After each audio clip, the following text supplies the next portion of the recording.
శ్రీ గురుభ్యో నమః. గురుర్బ్రహ్మా గురుర్విష్ణు గురుర్దేవో మహేశ్వరః గురుః సాక్షాత్ పరం బ్రహ్మ తస్మై శ్రీ గురవే నమః. అస్మద్గురుచరణారవిందాభ్యాం నమః. నిన్నటి మన మహాభారతంలో ఆ సంజయుడు వచ్చి ఈ అన్నిటికీ అనర్థాలన్నిటికీ కారణం నువ్వేనయ్యా అని ధృతరాష్ట్రుడు చెప్పి వెళ్ళిన తర్వాత ధృతరాష్ట్రుడు మిక్కిలి బాధాపరిచెప్తుడయ్యాడు. ఆ ధర్మరాజు ఏమన్నాడో రేపు చెప్తాను, నేను వెళ్తున్నానని చెప్పి వెళ్ళిపోయాడు ఆయన. ఆ ధర్మరాజు ఏమన్నాడు, ఏం జరుగుతుంది, వీటి యొక్క ఆకాంక్షతోటి తెలుసుకోవాలనే కోరికతోటి ఏం జరుగుతుందో అనేటువంటి ఒక భయంతో అతనికి నిద్ర పట్టట్ల. వెంటనే విదురుణ్ణి రమ్మని పిలిపించాడు. ఆ విదురుడు వచ్చి ఏమిటయా నీ బాధ అంటే చెప్పాడు, ఇలా ఇలా జరిగిందని. వెంటనే విదురుడు కొన్ని మంచి నీతి వాక్యాలు చెప్తున్నాడు. అసలు జ్ఞానం కలిగినటువంటి వాడు ఎలా ఉంటాడంటే అని ఆ పండితుడి యొక్క లక్షణాలన్నీ కూడా చెబుతున్నాడు. చెబుతూ ఇంకా అంటున్నాడు, ప్రవృత్తవాక్ చిత్రకథ ఊహావాన్ ప్రతిభానవాన్ ఆశు గ్రంథస్య వక్త చ యస్స పండిత బుచ్యతే. ప్రవృత్తవాక్య చిత్రకథ బాగా చక్కగా మాటల ప్రవాహంలో మాట్లాడుతూనే ఉంటాడు. మాటలు ఆగిపోకుండా సాగుతాడు. జనంలో ప్రచారంలో ఉన్న కథలు మాత్రమే చెబుతాడు, అంతేకాని తాను కొత్తవేవో సృష్టించే చెప్పడం. ఊహా సమయస్ఫూర్తి కలిగినటువంటి వాడు. అప్పటికప్పుడు ఎందులో ఉన్నటువంటి ఏ గ్రంథాన్నైనా కానీ చెప్పగలిగినటువంటి వాడే పండితుడయ్యా. శృతం ప్రజ్ఞానుగమ్యస్య ప్రజ్ఞా చైవ శృతానుగా అసంభిన్నార్యమర్యాద పండితాఖ్యాం లభేత సహ. అసంభిన్నార్యమర్యాద. శాస్త్రజ్ఞానము బుద్ధి శాస్త్రజ్ఞానాన్ని అనుసరిస్తూ ఉండాలి ఎప్పుడు కూడా. అంటే శాస్త్ర విహితమైనటువంటి మాటలు మాట్లాడాలి, శాస్త్రబద్ధమైనటువంటి మాటలు. మనం ఏమైనా మాట్లాడేమో అంటే కనుక ఆ మాటలు శాస్త్రములో చెప్పబడినటువంటివై ఉండాలి. అశాస్త్రీయమైనటువంటి మాటలు మనం మాట్లాడకూడదు. అందువల్ల మన బుద్ధి ఎలా ఉండాలంటే శాస్త్రాన్ని అనుసరించి ఉండాలి బుద్ధి. అట్లాగే తన బుద్ధి ఎట్లా ఉందో అట్లాగే శాస్త్రంలో కూడా ఉండాలి. అంటే ఆ రెండిటికి సమన్వయం బాగా ఉండాలి.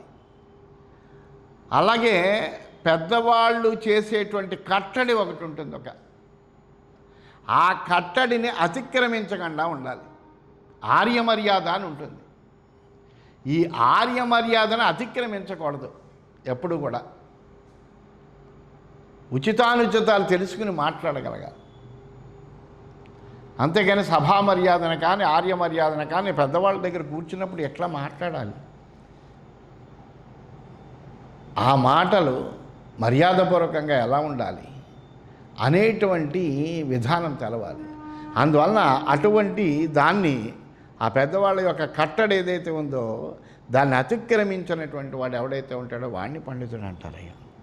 అశ్రుతశ్చ సమున్నద్ధ దరిద్రశ్చ మహామనాః అర్థాంశ్చాకర్మణ ప్రేప్సు మూఢ ఇత్యుచ్యతే బుధై. ఇంకిప్పటి వరకు పండితుడి యొక్క లక్షణాలన్నీ చెప్పాడు. పండితుడైనటువంటి వాడు ఎలా ఉంటాడు అనేటువంటి లక్షణాలన్నీ బ్రహ్మాండంగా చెప్పాడు. ఇప్పుడు మూర్ఖుడైన వాడు ఎలా ఉంటాడో చెప్తున్నాడు. చదువు లేకుండా ఉంటాడు, అశ్రుత, చదువుకోడు వాడు. కానీ చదువు లేకపోయినా సమున్నద్ధ మిడిసిపడుతూ ఉంటాడు. దరిద్రశ్చ పేదవాడైతూ ఉంటాడు, వాడికి డబ్బు దశక ఏముండదు. కానీ మహామనా పెద్ద పెద్ద కోరికలన్నీ ఉంటాయి. అర్థాంశ్చ అకర్మణ ప్రేప్సు ప్రయోజనాలన్నీ పొందాలనుకుంటాడు, పని ఏమీ చేయడు. ఏ పని చేయకుండా ప్రయోజనాలన్నీ సిద్ధించాలి అని అనుకుంటాడు. అంటే పని చేయకుండా ధనం సంపాదించాలని అనుకుంటాడు. ఇలాంటి వాడు పండితులందరి చేత మూర్ఖుడు అని అనిపించుకుంటాడయ్యా. స్వమర్థం యప్పరిచ్ఛేద్య పరార్థమనుతిష్ఠతి మిథ్యాచరతి మిత్రార్థే యశ్చ మూఢస్స ఉచ్యతే. అలాగే తన పన్ను వదిలేస్తాడు, ఇతరుల పని చేస్తూ ఉంటాడు. స్నేహితుడు నమ్మినటువంటి స్నేహితుడు ఉంటాడు, ఆ స్నేహితుడిని నట్టేట ముంచుతాడు, మోసగిస్తూ ఉంటాడు. ఇలాంటి వాడిని మూఢుడు అంటారయ్యా. అకామాన్ కామయతి యః కామయానాన్ పరిత్యజేత్ బలవంతం చ యో ద్వేష్టి తమాహుర్మూఢచేతసం. అలాగే అకామాన్ కామయతి, తన్ను ఇష్టపడనటువంటి వాళ్ళని ఇష్టపడుతూ ఉంటాడు, తన్ని ఇష్టపడేటువంటి వాళ్ళని దూరం చేసుకుంటూ ఉంటాడు. బలవంతుడితో విరోధం చేసుకున్నాడు. బలవద్విరోహిత మంచిది కాదు, బలవంతుడితోటి విరోధం చేసుకుంటాడు.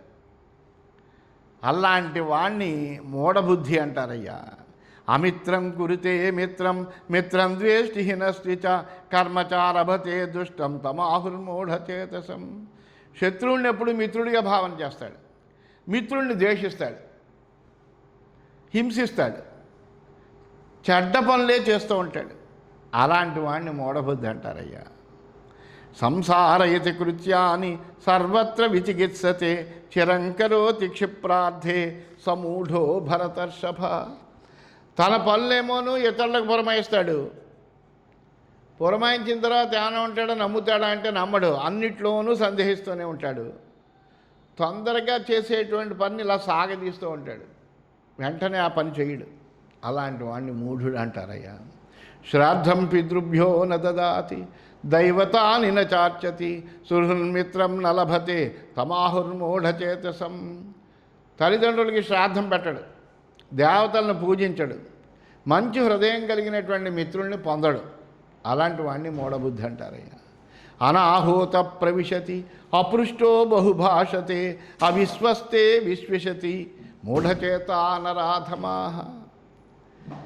ఎవరు పిలవకుండా లోపలికి వచ్చేస్తాడు, పిలవని చోటకి వెళతాడు, అడగకుండా ఎక్కువ మాట్లాడుతూ ఉంటాడు.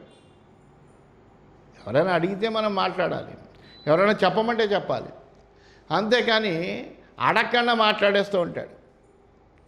నమ్మతగినటువంటి వాళ్ళందరినీ నమ్ముతాడు. ఇలాంటి నరాధముడు ఎవడైతే ఉంటాడో వాడిని మూఢుడు అంటారయ్యా. పరం క్షిపతి దోషేణ వర్తమానః స్వయం తథా యశ్చ కృధ్యచ్చనీశానః సచ మూఢతమో నరః. తాను తప్పు చేస్తూ ఏం చేస్తాడంటే ఆ తప్పుని ఇతరుల్లో ఎత్తి చూపుతాడు. తాను తప్పులు చేస్తాడు, ఇతరుల్లో ఈ తప్పుని ఎత్తి చూపెడుతూ ఉంటాడు. తనకి సమర్థత లేకుండా ఉంటాడు, అసమర్థుడే ఉండి ఏం చేస్తాడు, ఇతరుల మీద కోపం ప్రదర్శిస్తూ ఉంటాడు. అలాంటి మనిషిని మహామూర్ఖుడు అంటారయ్యా. ఆత్మనో బలమజ్ఞాయ ధర్మార్థపరవర్జితం అలభ్యమిచ్చన్నైష్కర్మ్యాత్ మూఢబుద్ధిరిహోచ్యతే. తన బలం ఏమిటో గుర్తించాడు అతడు. పని చేయకుండా దుర్లభమైనటువంటివన్నీ తనకు సంప్రాప్తించాలనుకుంటాడు, ధర్మార్థాలకు విరుద్ధమైనటువంటివే కోరుతూ ఉంటాడు.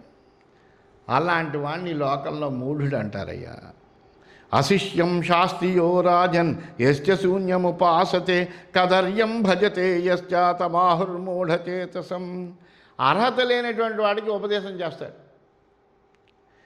దరిద్రులందరినీ సేవిస్తూ ఉంటాడు, ఒక లోభిని పట్టుకుని వేలాడుతూ ఉంటాడు. అలాంటి వాడిని కూడా మూఢుడని అంటారయ్యా. అర్థం మహాంతమాసాద్య విద్యామైశ్వర్యమేవ విచరత్య సమున్నద్ధః యస్స పండిత ఉచ్యతే. అలాగే ధనాన్ని ఇక్కడ వరకు మూడు లక్షణాలు చెప్పి మళ్ళీ పండితుడు ఎలా ఉంటాడో కూడా చెబుతున్నాడు. చాలా ధనాన్ని, చదువును, అధికారాన్ని కూడా పొందుతారు. ధనము ఉన్నా మదం వస్తుంది, జ్ఞానం అధికంగా ఉన్నా అహంకారం పెరుగుతుంది, అధికారం ఉన్న అహంకారం పెరుగుతుంది. ఇవి మూడు కూడా గర్వాన్ని, అహంకారాన్ని పెంచేటువంటివి. కానీ ధనము, చదువు, అధికారము ఉన్నప్పుడు కూడా మిడిసిపాటు లేకుండా, ఏ విధమైన అహంకారం లేకుండా, గర్వం లేకుండా ఎవడైతే సంచరిస్తాడో వాణ్ణి పండితుడు అంటారయ్యా. ఏకః సంపన్నమస్నాతి వస్తే వాసశ్చ శోభనం యో అసంవిభజ్య భృత్యేభ్యః కో నృశంశతరస్తతః. తాను పోషించవలసినటువంటి వాళ్ళకి కల్పించకుండా తాను ఒక్కడే చక్కగా భోజనం చేస్తాడట, తాను ఒక్కడే అందమైనటువంటి వస్త్రాలన్నీ ధరిస్తాడట, తన్ను ఆశ్రయించినటువంటి వాళ్ళకి ఏమీ ఇవ్వడు. ఇంతకంటే క్రూరమే ఉంటుంది. అటువంటి వాణ్ణి గొప్ప క్రూరమైన స్వభావం కలిగినటువంటి వాడికే చెప్తారయ్యా. ఏకః పాపాని కురితే ఫలం భుంక్తే మహాజన భోక్తారో విప్రముచ్యంతే కర్తా దోషేణ లిప్యతే. ఒక్కడు పాపాలు చేస్తూ ఉంటాడు. ఒక పాప పని మనం చేసామంటే దాని ఫలితం చాలామందికి కలుగుతుంది. అందువలన ఏమవుతుంది, ఒకడు పాపాలు చేస్తే కనుక దాని ఫలము చాలామంది ఆ ఫలాన్ని అనుభవిస్తారు. అలా అనుభవించినటువంటి వాళ్ళు ఏం చేస్తారు, విడుదలవుతారు. ఎందువల్లంటే పాప ఫలాన్ని వాళ్ళు అనుభవించేస్తారు. ఆ ఫలం అనుభవించడం వల్ల ఈ పాపం అనేటువంటి దాని గురించి వాళ్ళు విడువబడతారు, ఫలితాన్ని అనుభవించారు కాబట్టి. కానీ వీడు చేసాడు పాపం, ఆ చేసిన వాడిని మాత్రం ఆ దోషం అలా అంటుకునే ఉంటుంది, వాడికి విడుదల ఉండదు. ఏకం హన్యాన్నవాహన్యాత్ ఇషుర్ముక్తో ధనుష్మత బుద్ధిర్బుద్ధిమతో సృష్ట హన్యాత్ రాష్ట్రం సరాజకం. విలుకాడు బాణం గురిపెట్టి ఒకటి మీదకి వేసాడంటే ఆ బాణం ఒకడిని చంపితే చంపచ్చు, వాడు తప్పుకుంటే కనుక చంపకపోవచ్చు. వాడు ఏమన్నా ఆ బాణ లక్ష్యం నుంచి కొద్దిగా తప్పుకోగలిగితే అది చంపకపోవచ్చు. కానీ ఈ బుద్ధిమతో సృష్టాహన్యాత్ రాష్ట్రం, ఈ తెలివైనటువంటి వాడు మూర్ఖంగా ప్రయోగించేటువంటి బుద్ధి ఏదైతే ఉందో అది రాజుతో పాటు దేశాన్ని కూడా నాశనం చేస్తుంది. వాడి బుద్ధి సమానంగా మంచి ఆలోచన వాడు చేయకుండా చెడ్డ ఆలోచనతో చేసాడంటే అదేం చేస్తుందంటే రాజుతో పాటు దేశాన్ని కూడా నాశనం చేస్తుంది. ఏకయా ద్వే వినిశ్చిత్య త్రీంశ్చతుర్భిర్వసే కురు పంచజిత్వా విదిత్వా షట్సప్తహిత్వా సుఖీ భవ. ఒక దానితో రెండు చెయ్యదగినట్టు, అంటే ఒక బుద్ధితో, ఒకదానంటే ఒక బుద్ధితోటి మనము రెండు పనులు నిశ్చయించుకుని ముగ్గురిని నాలుగింటితో అదుపులోకి తెచ్చుకోవాలి అన్నాడు. ఏకయా ద్వే వినిశ్చిత్య అంటే ఒక దాని చేత రెండు నిశ్చయించుకొని త్రీంశ్చతుర్భిః అంటే మూడిటిని నాలుగిటిని వశేకురు, నీ వశంలోకి తెచ్చుకోవాలి. ఎలాగా అంటే ఒక బుద్ధితోటి రెండు నిశ్చయించుకోవడం అంటే ఏంటి, యుక్తం అయుక్తం నిశ్చయించాలి. బుద్ధి ఏం చేయాలి, యుక్తాయుక్త జ్ఞానాన్ని, అంటే ఇది చెయ్యదగినది ఇది చెయ్యకూడదు అనేటువంటి నిశ్చయాన్ని చేసుకుని ముగ్గురిని అంటే ఎవరు, శత్రువుని మిత్రుణ్ణి తటస్థుణ్ణి, శత్రువుని మిత్రుణ్ణి తటస్థుణ్ణి, ఈ ముగ్గురిని నాలుగింటితో వశం చేసుకోవాలట. ఎటువంటివి నాలుగు అంటే సామధాన భేద దండోపాయాలతో. ముగ్గురిని త్రీన్ చతుర్భిః వశకురు. అది అంటే మన బుద్ధితోటి ఇది చేయదగింది ఇది చేయకూడదు అని నిశ్చయం చేసుకుని చేయదగినటువంటి పనిని చేసి అప్పుడు శత్రువుని మిత్రుణ్ణి తటస్థుణ్ణి కూడా సామధాన భేద దండోపాయాలతో వశం చేసుకోవాలి, అదుపులోకి తెచ్చుకోవాలి. పంచజిత్వా విదిత్వా షట్ సప్తహిత్వా సుఖీ భవ. చాలా అద్భుతమైనటువంటి శ్లోకం. పంచజిత్వ అంటే ఐదింటిని జయించాలట. ఏమిటి ఐదింటిని జయించాలంటే ఇంద్రియాలను ఐదింటిని జయించాలి.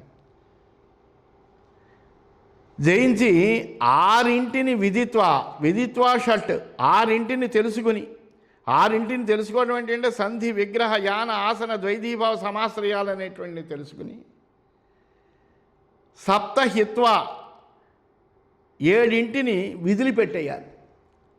అవేంటి వ్యసనాలు, స్త్రీ, జోదం, వేట, మద్యపానం, పరుషంగా మాట్లాడడం, కఠినంగా దండించడం, వృధాగా వ్యయం చేయడం, ఈ ఏడిటిని సప్త వ్యసనాలు అంటారు. ఈ ఏడిటిని విదిలిపెట్టినటువంటి వాడు సుఖీభవ, విదిలిపెట్టి సుఖంగా ఉండవయ్యా. ఒక్క శ్లోకంలో వ్యాస భగవానుడు అద్భుతమైనటువంటి అర్థాన్ని ఉంచగలడు ఆయన. ఏకయా ద్వే వినిశ్చిత్య త్రీంశ్చతుర్భిః వశే కురు పంచజిత్వా విదిత్వా షట్ సప్తహిత్వా సుఖీ భవ. అందువలన చాలా అద్భుతమైనటువంటి మాట ఇది.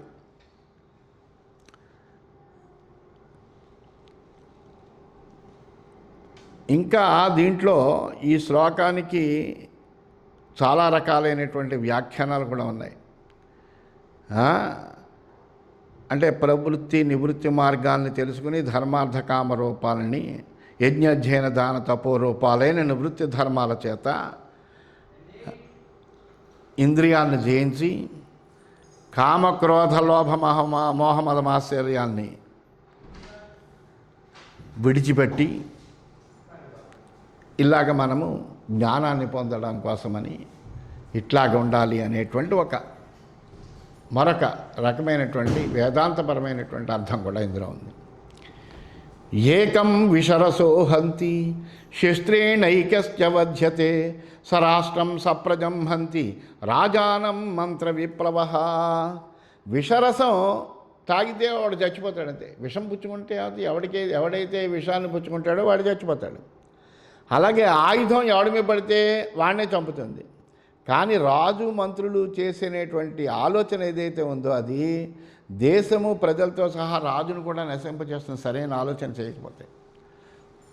ఓ విషం వలన ఒకటే చచ్చిపోతాడు, ఓ ఆయుధం వల్ల ఒకటే చచ్చిపోతాడు. కానీ రాజులు మంత్రులు కలిసేటువంటి దురాలోచన ఏదైనా ఉందంటే కనుక అది దేశాన్ని ప్రజలకి హాని కలిగించడమే కాదు, తమనికి కూడా సర్వనాశనం చేస్తుందయ్యా. ఏకస్వాదున భుంజీత ఏకశ్చార్థాన్న చింతయన్ ఏకో నగచ్చేదధ్వానం నైకసుప్తేషు జాగృయాత్. ఏక స్వాదున భుంజీత, మధురమైన పదార్థం ఒకడు తినకూడదు, ఎప్పుడు ఎవరు పక్క వాళ్ళకి కూడా పెట్టి తినాలి. అలాగే ఒకటే ప్రయోజనకరమైనటువంటి పనుల గురించి ఆలోచన చేయకూడదు. ఇంకా కొంతమంది బుద్ధిమంతులైనటువంటి జ్ఞానం కలిగినటువంటి వాళ్ళతో జ్ఞానవంతులతో చర్చించి ఒక చక్కటి నిర్ణయం తీసుకోవాలి. అలాగే ఒక్కడే ఎవ్వరూ లేనటువంటి నిర్జనమైనటువంటి మార్గంలో ఒక్కడే వెళ్ళకూడదు, ప్రమాదం జరగచ్చు. అలాగే అందరూ నిద్రపోతుంటే ఒక్కడు మెలకుగా ఉండకూడదు. ఎందుకంటే ఏదైనా వస్తువు పోతే కనుక అతను వాడు మెలకుగా ఉన్నాడని వాడు తీసేయడని అనుకుంటారు, నిందారోపణ చేస్తారు.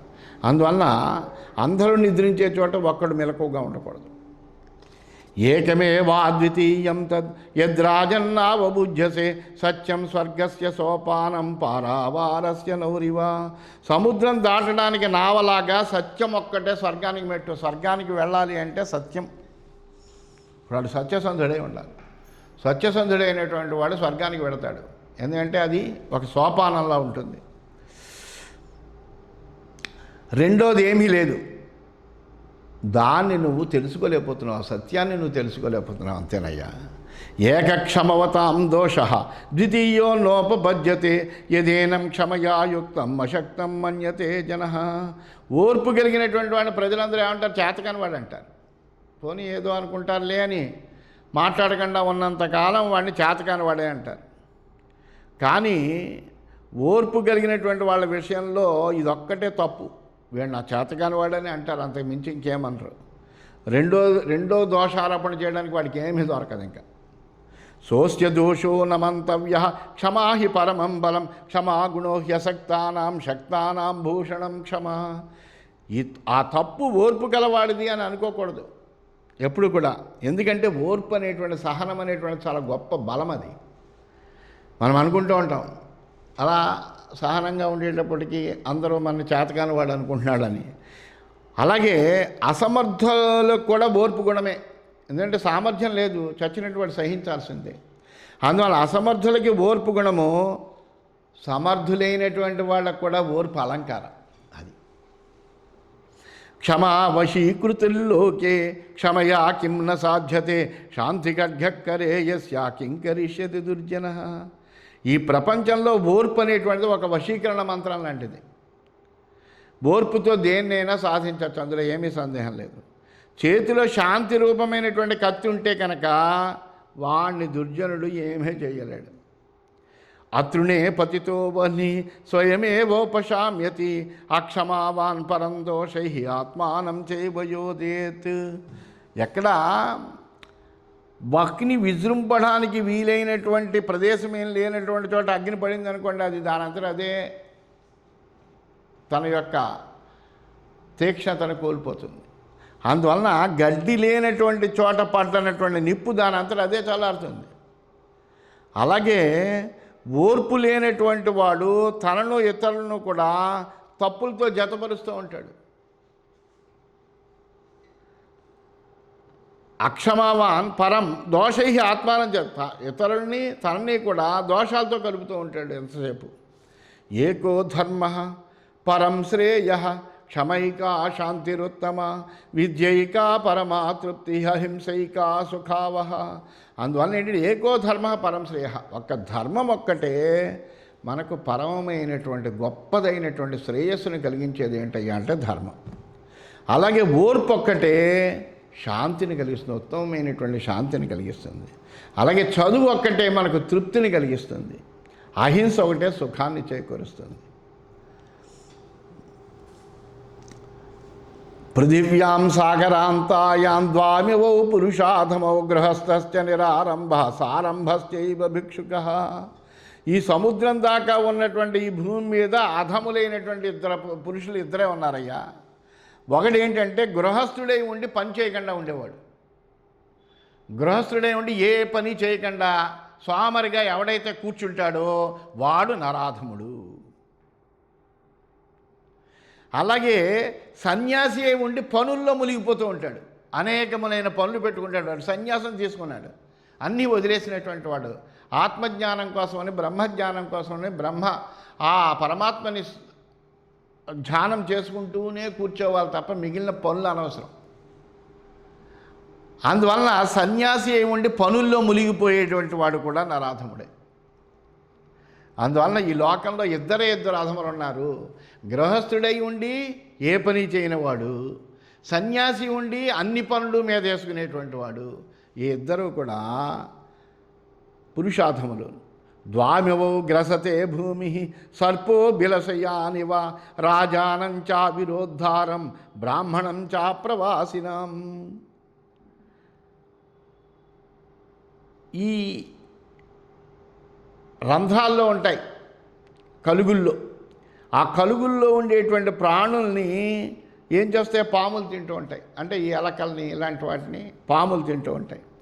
ఈ కన్నాల్లో పుట్టల్లో ఉండేటువంటి ప్రాణుల్ని పాముల్లాగా శత్రువుపై పగ సాధించినటువంటి రాజును, ఇతర దేశాలను చూడనటువంటి బ్రాహ్మణుణ్ణి భూమి మింగేస్తుంది. అందువల్ల బ్రాహ్మణుడు కూడా ఎక్కడికి వెళ్ళకుండా ఒక చోట ఉండకూడదు, అన్నీ చూస్తూ ఉండాలి. ద్వే కర్మణి నరకుర్వన్ అస్మిన్ లోకే విరోచతే అబ్రువన్ పరుషం కించిత్ అసతో అనర్చయం తథా. కొంచెం కూడా కఠినంగా మాట్లాడకపోవడం, అలాగే చెడ్డవాళ్ళని సేవించకపోవడం, ఈ రెండు పనులు కనుక చేస్తే మనుషుడు లోకంలో ఎంతో ప్రకాశిస్తాడు. పరుషంగా మాట్లాడకూడదు, అలాగే దుష్టుల్ని సేవించకూడదు. ఈ రెండూ చేస్తే కనుక హాయిగా ఉంటారు. పురుషుండు రెండు తెరగుల ధర నొత్తముడనగా బరగు దానయ్యడలన్ పరుసములు పలుక కునికిన్ దురితంబులు బొరయు పనులు దొరకట కథనిన్ అంట. అందువలన ఈ రెండు పనులు చేస్తే చాలు, వాళ్ళు లోకంలో హాయిగా ఉంటారు. ద్వావ్యమౌ పురుష వ్యాఘ్ర పరప్రత్యయకారిణౌ స్త్రియ కామిత కామిన్య లోక పూజిత పూజక. ఓ పురుష శ్రేష్ఠ, ఇతర స్త్రీలు కోరినటువంటి వాన్ని కోరేటువంటి స్త్రీలు, ఇతరులు పూజించినటువంటి వాన్ని పూజించే వ్యక్తి, ఈ ఇద్దరూ కూడా ఇతరుల నమ్మకాన్ని బట్టే నడుచుకుంటూ ఉంటారయ్యా. ద్వామిమౌ కంటకౌ తీష్ణౌ శరీర పరిశోషిణౌ యశ్చాధన కామయతే యశ్చ కుప్యచ్చనీశ్వర. చాలా మంచి మాట చెప్పాడు. డబ్బు లేకుండా కోరికుంటే ధనం ఉండదు వాడికి కోరికలు మట్టుకు ఉంటాయి. ఆ కోరిక ఉండడం వల్ల సమర్థత లేకుండా కోపం ఉన్న, అసమర్థుడై కోపగించిన, వీళ్ళిద్దరూ కూడా పదునైనటువంటి ముళ్ళలాగా తమ శరీరాన్ని తామే శుష్కింప చేసుకుంటారు. ఎందుకంటే ధనం లేకుండా కోరికలు తీరవు, సమర్థత లేకపోతే కోపం యొక్క ఉపయోగం లేదు.